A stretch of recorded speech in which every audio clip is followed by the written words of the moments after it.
What's going on, everyone? My name is Nicholas Merton here from DataDash, and today is May 15th of 2023. Well, folks, I hope you are having a fantastic day wherever you are, because in today's video, I want to spend some time to talk about a whole range of topics. We're not only going to be diving into Bitcoin's price action over the past couple of weeks, as it's been grinding slowly to the downside since back a month ago, but on top of that, we've got to talk about what's going on in the altcoin space, because the altcoin market itself is a telltale sign of where we really are right now when it comes to crypto markets. Whether or not we're at the beginning of a new bull market or the start of a continued correction to the downside.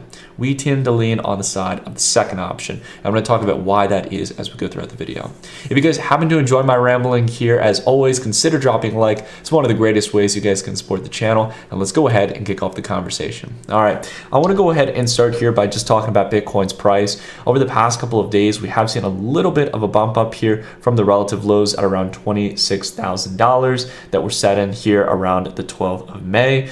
This is again coming down yet again into the Lux Algo support band here for the near term. If this range is broken, that would be one of my big telltale signs that it's time to start looking to build short positions, that there's a favorable risk to reward profile for going short and expecting the prices are going to move lower. But as we've talked about for the past couple of weeks and really over the last month or so, as we've been on this narrative that prices will start to move down, the key point is this, that price can be sticky up here for a long time, guys. As we've talked about for months, we're experiencing what we believe is a liquidity trap. It is where prices through a thin order book are pressed up higher, allowing people in the institutional space or previous holders or those who are overexposed to the market to slowly start edging off positions at a much higher price, selling into the optimism from other retail speculators and investors who are betting on the narrative that we're on the next bull market.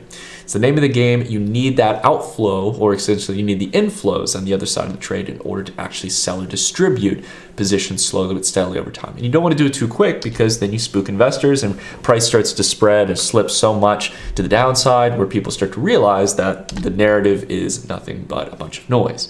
So that's the name of the game here. That's what a liquidity trap is. It's about absorbing that liquidity. And this is something not only that institutional investors and large players in the crypto space need to take advantage of, because so many of them got caught red-handed and being overexposed, but outside of that as well, not only are they trying to fill that balance sheet hole, but on top of that, you've got the Fed as well, who wants this to play out, who is totally fine with the market going against the Fed's expectations that they're going to keep rates suspended, because that leaves investors buying into equities at a high price, and inevitably as prices start to correct, reality comes into play, people get caught off guard and either get liquidated, stopped out, facing losses, and with less money in the economy, allowing for the Fed to reach its inflation target even quicker. That's the name of the game. That's why we call it a liquidity trap. Now, key thing here I want to talk about is that as Bitcoin has been coming down here since back in since back in mid-April, we've come down here towards the 200 week yet again. And it's going to be a question of whether or not we can really hold this range multiple times, or if this is going to be a gigantic multi-month deviation that's going to lead us moving back down to the downside below those moving averages. Now, I want to go ahead take it here to the weekly time frame, because if we take a look at the Lux Algo indicator here, we can see that the next support range here for the weekly time frame is going to be around here at 22,000, and that is right in that pocket near those 200-day moving averages. So will we be able to hold that range?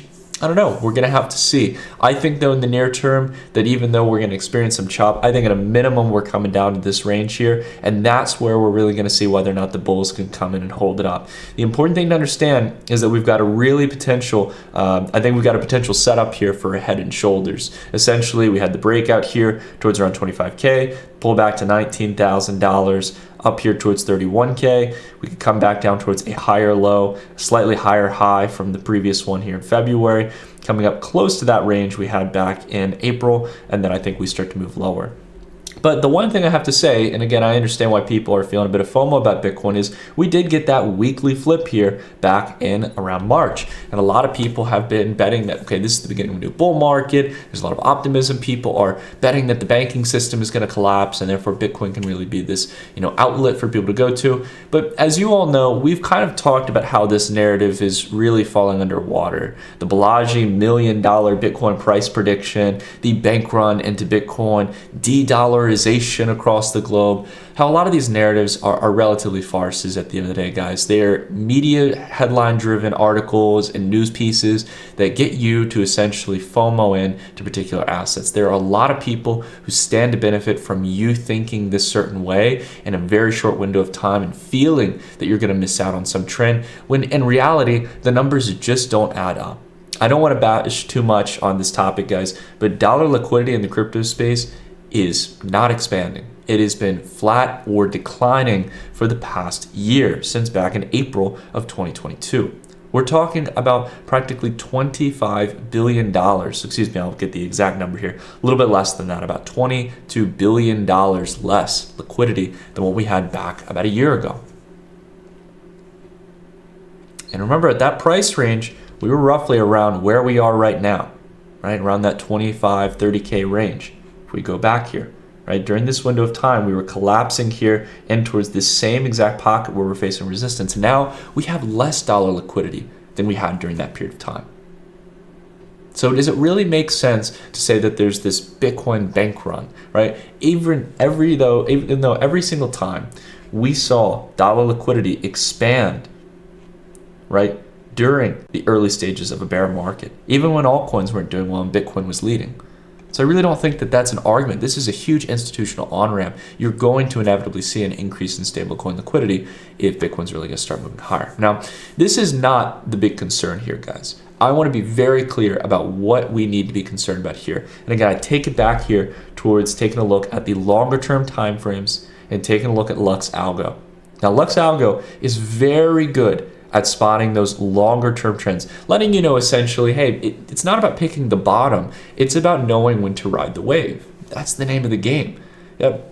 So what if you're paying 100, 200% premium on Bitcoin at one point or another, so long as you know there's another 1,000% upside, and you're gonna know roughly when the highs are in, or at least the top is slowly forming in, or maybe the top is already set in and we've declined a little bit, and you know how to take the vast majority of those profits off the table, pay your taxes, you walk away with tons of profit. What's wrong with that? That's the name of the game. That's how you make money. If you can do that a couple times in your life, you can really compound significant wealth. Well, if we take a look at Lux Algo here, the really damning thing about it is that it's showing us across the board on altcoins, from the large caps like Ethereum down towards other established layer one plays, some of the more defensive plays in crypto, that the trend is just not there. There is no steam to the fire, essentially. There's no fuel here that's going to actually kick us off into a new bull market. Take a look here at ETH. While it has been trending higher here since June when it comes to its price and market cap, we're taking a look at the market cap measurement here because I think that's important for us to see the total value of the cryptocurrency, considering there could be new minting of supply, there could be inflation through some staking yield, etc. All right, take a look here. Right when we got up to this red band here, immediately shot down on Ethereum's price and its market capitalization, down $30 billion, basically engulfing that entire green candle here. All those gains. Short-term deviation above the previous valuation highs in August and back here in May of 2022, and we followed right back down below that range. That is not a good sign here. This is not what you want to see. The last time we have this again is we've been pushing up here. You can see if we look at the previous bear markets, right? We spent multiple weeks in that band. We even deviated slightly above the band and again pushed up constantly against that band, right? This time we barely tapped it and are just starting to move lower again, right? So this likely means that whether or not this was the low back here, you're going to get a nice, better discount opportunity, much lower for Ethereum. And I would say that there's a good chance it could be even lower than that, potentially looking at the valuation range here at one of the previous resistance points back during the last bear market, somewhere around 80 billion to 100 billion. We'll see how it plays out. I'm not saying you need to wait for that, guys, but clearly the point here is that momentum is not at play right now. There is no reason or narrative why the bulls or the buyers are going to outweigh sellers in the market. There just simply isn't the math to make up the over demand in order to meet the over supply. All right, let's go ahead and take a look at some other plays here in the market. BNB, right? Binance has been able to supposedly weather the storm. It has supposedly not been in a position like a lot of other exchanges have been, and we were actually one of the first to kind of say that, you know, Binance is probably in a much better position than others. But at the end of the day, a lot of the valuation for BNB came in the form of Binance Smart Chain. That's really what BNB's main value proposition is now, not just the exchange. So we need to ask ourselves here, well, how is the trend looking here? How is BNB doing? BNB has been flat since February of 2021 and quite substantially down from this previous highs, more than 50% down from the previous all-time highs. And how is it looking with that trend indicator? With the Lux Algo indicator here on the weekly time frame, it's not even coming up to retest it. Now, if you guys want to keep an eye on this indicator, if you want to add it to your indicator suite, I'll leave a link down below in the description. There's a cost to using the indicator, but there's a 30% discount code you can utilize down below for your first month, quarterly package, or annual package. So you guys can utilize this not just in crypto assets, but also traditional assets as well. And I highly recommend you guys use it on this longer term time frame like we're doing. Because if you essentially, now I'll use XRP as an example here, because this is the third largest altcoin to analyze here, and it's a momentum play. It moves in very short and quick bursts, right? When it actually gets moving, and that's the time you want to trade altcoins. Using Lux Algo here, we can know when it's really opportune, right? It's an opportune time to get into altcoins. So I'll give a great example here. All right, so for example, if we take a look back here during the two major run-ups in XRP here, right, or even right the increase we saw from March of 2020 here to April of 2021, not as exacerbated as those previous moves, but this is a great example of how for a long period of time people might have been trying to trade altcoins, trying to buy some of these moves that inevitably faded. None of them really ever got past that red band here, right? This trailing band that essentially let you know that, hey, the trend is not really in just yet. But when that trend breaks, when you clear through that resistance band, when you start to actually see the fuel there, the fire, the momentum coming in, take a look at what happened after that. We see a huge acceleration here, going from an estimated market cap here around $500 million all the way up towards 123 billion. And hey, if you didn't even sell the absolute top, if you were, just following the indicator here, well, you sell it at around $25 billion in market cap. That is a massive expansion. That's a 50x in valuation from that entry point, right? And you don't even have to get the absolute time when the indicator flips on both sides. Let's say you just make a 10x along the way or 15x. That's amazing, right? And the same thing here as well when we take a look going through 2020, right? You get a trade here when we get the green flip. You get into it on an actual nice discount here in the green flip, around 20 billion, right? Comes up here. Generally speaking, even if you didn't time the top and we get it in the indicator flip here, you're getting around $37-40 billion. Nice double on your money here, right? So this is, again, the thing that I really want to emphasize here when it comes to these indicators. You don't have to pick absolute bottoms here. You don't have to try to catch falling knives. And the same goes here for plays like ADA, which are very clear momentum plays. Lux Algo did a phenomenal job of being able to get you in here when we rode the wave higher throughout the cycle and essentially let you know in November of 2021, right when assets were practically peaking across the board, it was time to steer clear of ADA. And so far, even though ADA has been moving up here and setting at higher lows and slightly higher highs, it's nowhere near getting up to that red band, which has been declining over time. It becomes easier and easier for price to get up to that range. So I want to go ahead and again emphasize, if you guys want this, utilize this indicator suite. I definitely recommend it. It's definitely one of our favorite ones outside of our key momentum indicator we utilize within the Dash report. But outside of this, I want to go ahead and talk about one really fundamental thing. And that is why these altcoins are really not seeing any optimism now.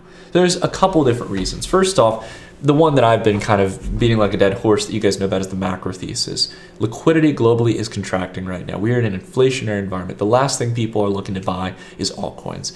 We may feel different because we're in the crypto space, but the broader investor class is not interested in getting into altcoins. That's point one. Point two here that we need to consider is that generally speaking, right now, they're market makers that have been fueling a lot of these moves and providing the ample liquidity to trade altcoins as investment or trading or speculative vehicles. They are now out of the market. Jump has stepped out of the market. A lot of the major players that were providing the foundation of market making services, the credit facilitation players like Genesis, have all constricted their activities in this market or completely left the market entirely. And that makes it incredibly difficult to have ample liquidity to trade altcoins and actually get sizable positions in the market that matter. And that is going to keep a lot of large players from getting into the space. That leaves altcoins just sitting at these really heightened valuations, susceptible to any significant amount of sell-side pressure that could really drag prices lower once people really start to realize that the game is up for altcoins. And the third point here that is probably one of the most damning here, I know some people will say that this is a sign of a new bull market, but the worst thing is what's going on in the meme coin market. If you go to CoinMarketCap, there's a really interesting section. I'll go ahead and show you how you can get to there.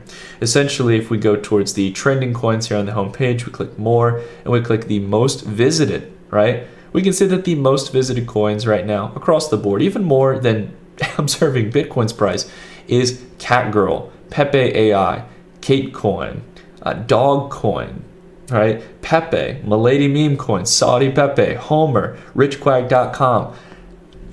Just total farces, total meme coins created by the same people who have been generating and perfecting creating meme coin formulas, have enough liquidity to drive up the initial move, get people really excited, and essentially rug pull people slowly over time, distributing founder-owned supply or those who got in early with their own liquidity who propped up the move in the first place, walking away with millions of dollars in the process, probably $1 billion plus in the grand scheme of things.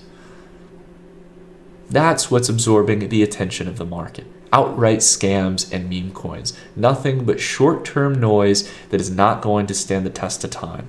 And that alone tells us that the market is not done. If this is the kind of stuff that's getting attention, people are just going all in on meme coins, and they're not interested in the supposed fundamental plays, the ecosystems that have diehard fan bases like Cardano or XRP or Binance Smart Chain or Ethereum. You guys know there are those ecosystems, people who love these projects. What do you think they're feeling when they see their coins doing relatively nothing over the past couple of weeks, looking like they may be topping out? But Pepe coin goes up 10, 20x in a short window of time. How do you think people feel about that? Not to mention, how do the developers feel about that? Who are working on these projects that they've been working on for years, trying to solve and fix complex issues. Who are struggling to get developers, additional developers to build their ecosystem right now, when market sentiment is generally kind of shot. Well, it makes people feel discouraged. And it makes the crypto space look like a big joke. It looks like a casino. And casinos don't do very well during contractionary periods. The speculative stocks that did really well in 2020, 2021, well, many of them are going bankrupt now. Carvana, I think there's a ton of plays that are going to go under. Carvana is just one of them. Peloton, all those stocks that were darlings in 2020, 2021 during the pandemic, they are now the worst performing stocks. No one is buying them. Zoom, all these stocks, they're still sometimes worth hundreds of millions, if not billions of dollars, are slowly fading out over time. And it's a silent evaporation of wealth. It doesn't always happen so dramatically. Now, the big thing here is this, which is that if you guys are going to speculate in meme coins, right, I'm not here to disparage anyone for that. But the important thing is you need to go in safely to the market. You need to make sure that you're not exposing yourself to malicious contracts. You're not exposing yourself to malicious protocols that look like Uniswap or SushiSwap or other decentralized protocols. And that's why I highly recommend, if you're utilizing MetaMask, if you're using a browser extension in your wallet, I highly recommend you guys use WalletGuard. Now, WalletGuard is a free tool. They're one of our long-term partners here on the channel. I've got a link down below in the description if you guys want to use this.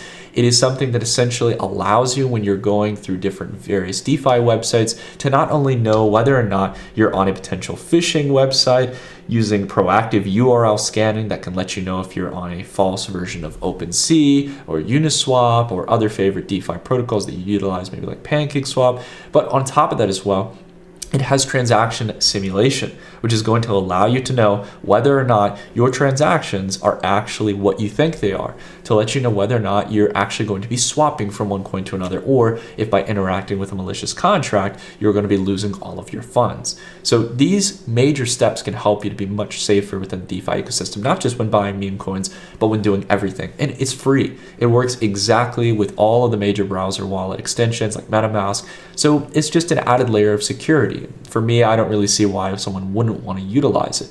So if you guys are interested, I highly recommend you check out the link down below in the description. It'll take you right towards the website where you guys can find the download to add it to your browser. As I mentioned again, it's a free tool you can utilize, and there's a whole range of other things like Storm Watcher and other features that are going to be added towards Wallet Guard as time progresses that are going to make it even more powerful, allowing you to spot phishing attempts on your funds. The biggest thing you need to worry about in a bear market is not about catching opportunities that can get you back to where your portfolio was before. The biggest thing you've got to be concerned about is losing everything with one wrong move. And that can happen in crypto more than any other industry out there. Trust me on that. As someone who's traded in traditional markets, this is the worst thing you have to look out for in crypto, is making that mistake. I've got it added to my browser, so just something you guys should consider. But again, going back to this kind of broader topic, I'm not here to just bash on the altcoins that I mentioned here today, guys. I'm not even here to, really bash on meme coins, so to say. I'm just trying to get a good understanding and try to project that understanding to you guys about where I think the world stands right now. I think we are really going through maybe not a lost decade, but a lost couple of years where people are still thinking in the way of the last couple of years that, okay, maybe we're going to have a soft landing, things are going to go back to where they were, the Fed's going to start printing, everything's going to be good. I really don't think that that's the case, guys. Seeing what the bond market has been saying over the past couple of years, and still seeing how much excess liquidity is in the system, we can see that as evidence through meme coins and the kind of risky behavior people are taking, that there's still too much liquidity in the system. This is not just something that crypto is falling short in. It's also presenting itself in equities. While people have been buying the dip and equities have been, hanging up here since where they were back in October, VTI, the Vanguard Total Stock Market, ETF here, when we take a look again back at that Lux Algo band on the weekly time frame, really helped us capture the majority of the move here, right? When we had the 2020-2021 range of Fed monetary printing. But it's also let us know back in January when things started to head south. And so far, we have not, since back in August, been able to get or even make contact with the resistance band for the Lux Algo indicator. That is terrible news, guys. I'm not trying to be some negative Nancy here or try to just be a perma bear at the end of the day. I know some people like to think I've switched to being the ultimate bear. Guys, I'm a believer in the number goes up to the right, generally speaking, throughout history. But if you're not prepared to stomach, if you're overexposed during these long-term bear market recessionary periods, especially if you're using leverage, you will likely get flushed out. Taking too much risk in a period of increased volatility and uncertainty is not going to pay out well. This just looks terrible. It's a proof here that while there are some stocks, say names like Nvidia or the FANG stocks or Apple, generally stocks that have been doing quite well, they're absorbing a lot of the losses of other stocks across the board. And that's leaving people to think that the stock market's really rallying to new all-time highs, but in reality, it isn't. And if the broader stock market isn't moving up, those moves and those safer plays that people are rushing towards isn't going to last for very long, at least according to history. Now, it's important to note here that the VIX is where it was back in December of 2021. Volatility is relatively low right now for the past month. We've seen some pretty interesting spikes here that tell me that we're likely going to be seeing a bigger move in volatility. That's not good for equities. It's not good for crypto. It means increased uncertainty and likely more downside in price. The dollar index, again, everyone's been talking about de-dollarization. The dollar is going to collapse and lose a lot of its value. Well, the dollar right now is where it's been pretty much since January and just got its longest blue flip since back here in February, right when the narrative is at its peak. And on top of that, while oil has cooled down, it is still in that 200-week pocket between the 200-week EMA and the 200-week SMA. So it's important not to rush to conclusions that the job is entirely done. We need to be incredibly diligent here, guys. We need to be patient. We need to hold our horses, essentially, and wait when it's time to really make that move. And I got to tell you guys, whereas a lot of people think that move is to go long, We are, in many ways, in a contrary position. We believe that that move is going to be moved to the downside, where a lot of investors get surprised and realize that this bear market, unfortunately, is going to last longer than many people think. Even if the job of inflation is almost done being dealt with. The Fed needs to make sure that they've not only dealt with inflation, but that they keep it down. We're still far away from the 2% target that the Fed is aiming for. So, anyways, guys, I've rambled on a good amount here. If you made it this long, I appreciate it. If you could drop a like, it's one of the best ways to support the channel. And if you guys haven't already, again, set up Wallet Guard at the link down below in the description. If you guys are interested in how we utilize Lux Algo here to analyze those longer term time frames and to know when the real momentum kicks in for the next bull market, not this accumulation chop that can sometimes be really disheartening to try to trade, then definitely set it up. There's 30% discount code down below in the description. But that's it for today's video, everyone. Thank you all for letting me ramble as always, and I'll see you all on Wednesday. Take care, everyone.